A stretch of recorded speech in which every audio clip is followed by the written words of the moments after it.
So for government and policymakers, open up spaces for young people. And when we knock, open the doors. I think time is gone when young people are waiting to be invited. We are bringing folding chairs in the table when we are not invited. But when we show up speaking funny. We have our own language. Dressing funny, perhaps. We might not necessarily look like them, but we speak innovation. We speak passion. We speak new ideas, Can we be open enough to understand that times have changed? But also, can the government and these all other stakeholders that are in the job market open their understanding and their thinking to say, things have changed, times have changed, seasons have changed. Even the way we define jobs and the wages and what is decent jobs is changing. The needs are changing. So can we revisit our policies? Can we revisit our strategies? I would summarize my challenge into a question.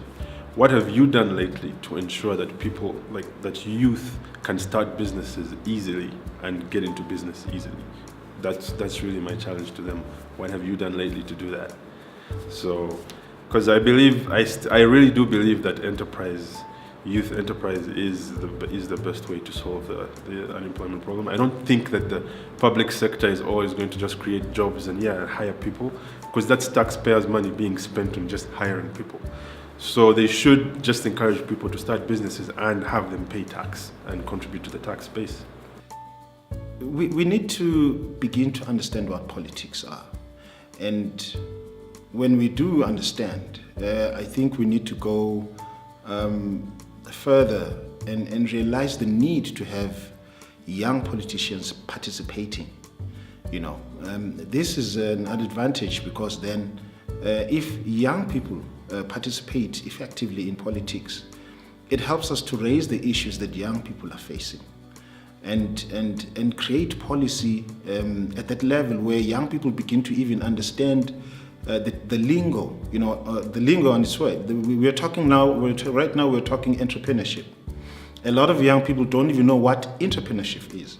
If you start to look at the word entrepreneurship, somebody's going to say skills, somebody says business, somebody will talk about money. So I think it's very critical for us young people to participate in politics and understand how to communicate with politicians and other technicians at that level. So I think that the first thing for us is to elect young people to go into parliament. So my challenge would be governments need to listen, spend time with young people. There has to be intergenerational dialogues that take place. It's also about young people listening to what the elder people have to say. So it's not just a one-way thing, but the discourse needs to take place as well as the dialogues. And it's not something we should stop doing or do it once off. I feel that these conversations need to happen as frequently as possible. We need to be, from these discussions, pick up on what we want to achieve and then start implementing on it, because implementation is always the big thing, and then hold each other accountable to what we would have agreed on. Develop the right policies. And I know in terms of the solutions around that actually do involve us as youth, as a stakeholder.